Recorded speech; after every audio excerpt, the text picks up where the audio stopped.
자, 2차 시를 시작하겠습니다. 1차 시 때는 우리가 3D 그래픽스의 이제 수업에 대한 개요와 그 다음에 또 3D 그래픽스의 역사 그리고 3D 그래픽스의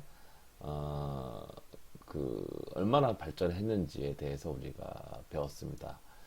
자, 1차 시 때 약간 소리가 좀 고르지 못했던 부분에 대해서는 사과를 드립니다. 이게 좀 예, 녹음 테스트를 지금 좀 불안전해가지고 그랬던 것 같습니다. 그래서 지금은 좀 안정화시키기 위해서 이렇게 쓰니까 조금 소리가 나아지지 않았나 생각합니다.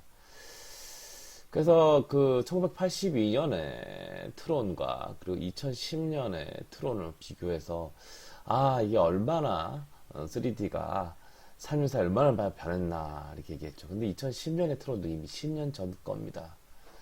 그래서 많은 부분에 큰 변화가 이루어지고 있고 앞으로도 계속 이제 큰 변화가 이루어질 거라고 생각을 합니다. 그래서 일단 이제 3D가 어디 활용이 되는지 우리가 이제 천천히 한번 알아보도록 하겠습니다. 일단 뭐 가장 많이 쓰고 있는 여러분들도 많이 좋아하는 이제 영화의 특수 효과 SFX라고 하는데 그리고 이제 3D 애니메이션은 3D를 엄청나게 활용하고 있죠.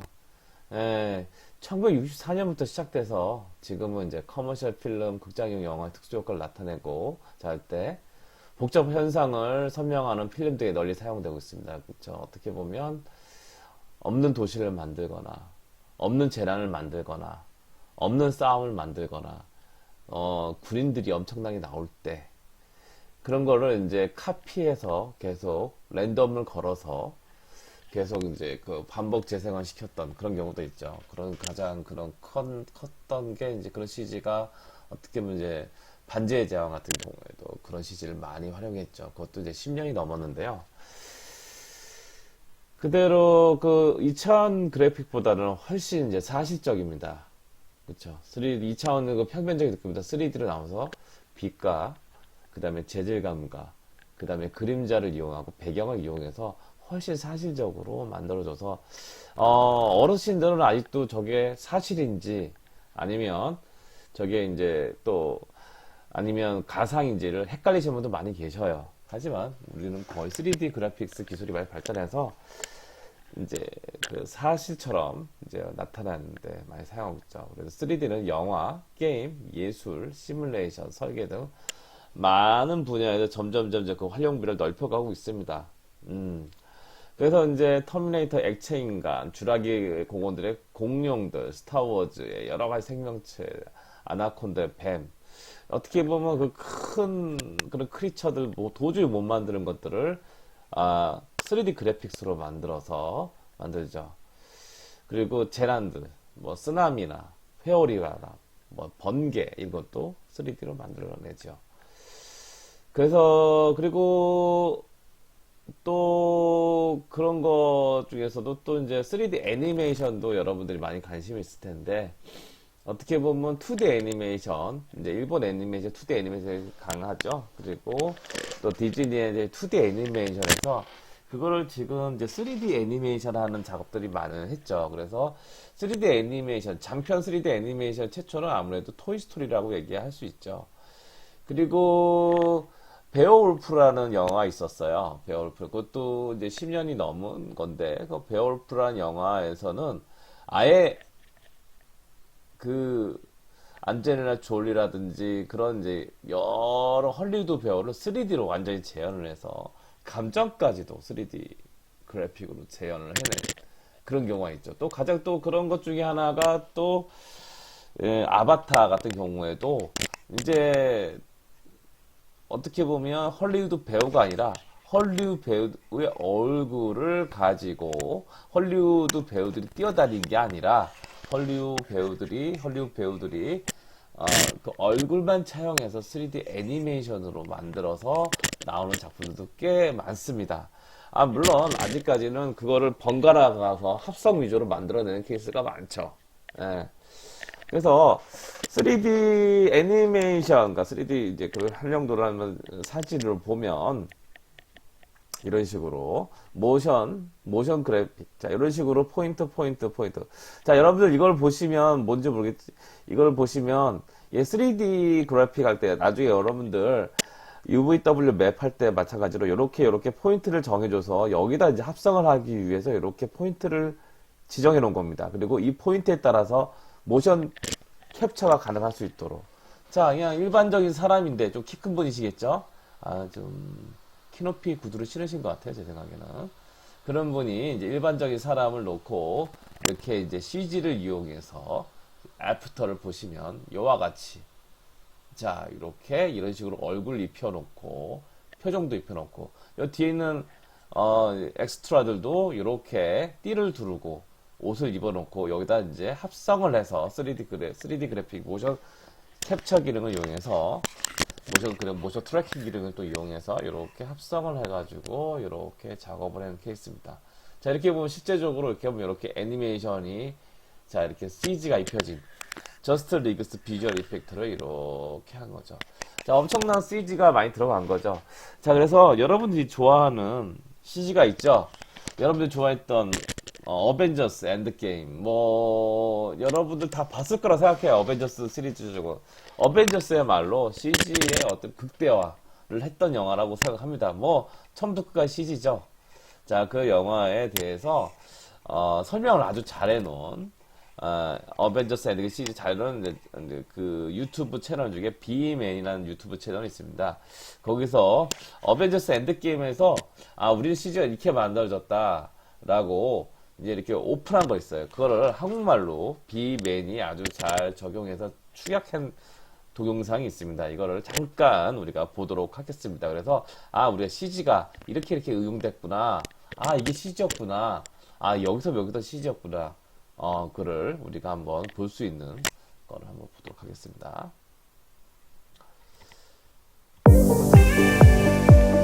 여러분 안녕하세요, 삐맨입니다. 영화 전체의 90% 이상의 컴퓨터 그래픽이 사용된 어벤져스 인피니티 워만큼 어벤져스 엔드게임도 방대한 양의 컴퓨터 그래픽이 사용되었다는 점은 많이들 아실 거라 생각합니다. 그래서 오늘은 마블이 직접 공개한 어벤져스 엔드게임의 컴퓨터 그래픽에 대해 좀 더 자세하게 알아보겠습니다. 첫 번째는 2023년의 캡틴 아메리카와 2012년의 캡틴 아메리카의 싸움입니다. 우선 두 캡틴이 만나고 방패를 맞닥뜨리는 장면인데요. 이때 양쪽에서 달려오는 인물들 중 2023년의 캡틴은 스턴트맨을 촬영한 뒤 크리스 에반스의 얼굴만 합성한 것이고 2012년의 뉴욕 캡틴이 크리스 에반스 본인이었습니다. 이 장면의 놀라운 요소들은 이들이 서로에게 달려가는 발판 부분만 실제 세트이고 방패도, 배경도, 방패끼리 맞닥뜨렸을 때의 각종 효과, 그리고 2012년에 뉴욕 캡틴이 쓰고 있는 헬멧까지도 컴퓨터 그래픽인데요. 한 가지 재미있는 사실은 이날 촬영이 끝날 때까지도 제작자들은 관객들이 두 명의 캡틴을 분간하지 못할 것이라는 점을 인지하지 못했다고 합니다. When we started testing the movie, people were losing track of which cap was which. So 그렇게 시작된 두 명의 캡틴을 차별화하는 고민은 컴퓨터 그래픽 제작사 롤라라는 회사의 기술이 사용되었는데요. 이는 단순히 없는 헬멧을 씌우는 기술뿐만이 아니라 두 명의 캡틴 아메리카가 뒤엉켜 싸울 때에도 사용되었습니다. 먼저 이들은 크리스 에반스가 앞에서 목졸림을 당할 때와 뒤에서 목조름을 할 때를 나눠서 촬영했다고 하는데요. 각각 총 3개의 카메라로 3개의 앵글에서 촬영한 뒤 가장 잘 촬영된 영상들을 선택해서 뒤쪽의 캡틴 아메리카에게 크리스 에반스의 얼굴을 합성하는 방법을 사용했습니다. 문제는 크리스 에반스의 얼굴이 스턴트맨의 얼굴보다 작았다는 것인데요.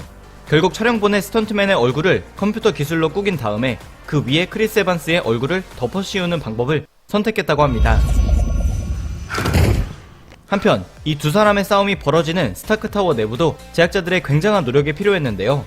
우선 캡틴과 캡틴이 싸우는 모든 장면은 촬영 각도에 따라서 실제 세트와 스턴트맨들이 마련되어 있는 경우도 있고 인물과 배경이 100% 컴퓨터 그래픽인 경우도 있었습니다.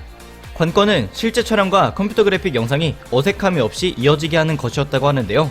예를 들어 두 캡틴이 다리 아래로 떨어지는 순간은 실제 촬영, 높은 위치에서 떨어지는 것은 컴퓨터 그래픽, 다시 계단을 부닥치며 떨어지는 것은 실제 촬영이었습니다. 불과 7초 정도밖에 되지 않는 이 자연스럽고 아파 보이는 장면은 컴퓨터 그래픽으로 제작된 건물, 스타크타워 내부의 의자나 책상들, 캐릭터, 빛 효과, 깨진 유리, 색감 조절 등 총 9개의 단계로 이뤄진 그래픽 효과가 적용된 장면으로 디자인부터 제작까지 총 3년이 소요되었다고 합니다. 추가적으로 최종 전투에서 타노스와 1대1로 싸우는 캡틴 아메리카 장면에도 작은 비하인드들이 있는데요. I knew it.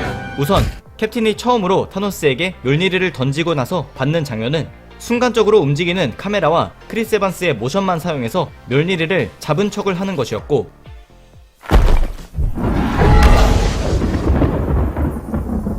Assemble. 어벤져스 애셈블 당시에는 부서진 방패 이외에는 아무것도 들고 있지 않았으며 타노스에게 방패와 멸니리로 맹 공격을 퍼붓는 장면은 양손에 아무것도 없는 상태에서 타노스 대역의 스턴트맨과 합을 맞춘 것이 다였다고 합니다. 물론 장면에 따라서는 방패를 들고 멸니리 대신 막대기를 들고 촬영하는 경우도 있었는데요. 여러모로 이런 환경에 몰입해서 액션을 펼친 크리스 에반스가 참 대단해 보입니다. 두 번째는 스마트 헐크입니다. Have some eggs. I'm so confused. 이번 영화를 통해 처음 공개된 스마트 헐크의 첫 등장 장면인 식당에서 대화하는 장면은 마찬가지로 자연스러움이 관건이었다고 하는데요. I'm wearing shirts now. Yeah. 타노스를 연기한 조시 브롤린이 대부분의 경우 다른 배우들의 시선 처리를 위해 실제 타노스의 얼굴이 위치해 있는 막대기를 등에 달아놓는 데 반해 마크 러팔로는 실제 대화가 이뤄지는 장면에서는 배우들의 편의를 위해 발판 등을 마련해 자연스럽게 시선 처리가 되게 했습니다.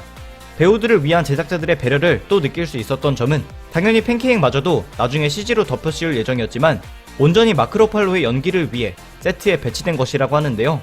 비록 이날 촬영에도 마크 러팔로의 안면 움직임이 녹화되었지만 대화 시의 표정과 움직임 등을 더욱 세세히 잡아내기 위해 따로 마련된 세트에서 재촬영을 진행했다고 합니다. 참고로 스마트 헐크는 의도적으로 과거의 뉴욕 헐크보다 작게 만들었다고 하는데요. 또다시 제작자들의 노고를 느낄 수 있었던 부분은 과거의 헐크의 파일을 가져다 쓰지 않고 엔드게임을 위해 뉴욕 헐크도 다시 제작했다고 합니다. 그렇게 먼저 완성된 뉴욕 헐크의 특징들을 기반으로 마크 러팔로의 얼굴이 좀 더 드러나도록 변형시켰는데요. 키도 기존 헐크가 2m 40cm 정도인데 보다 12cm 정도 작게 설정했다고 합니다.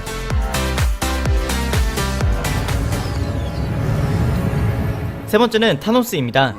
사실 타노스의 외형적인 부분은 인피니티 워가 개봉하기 약 반년 전에 완성이 되어 있었는데요.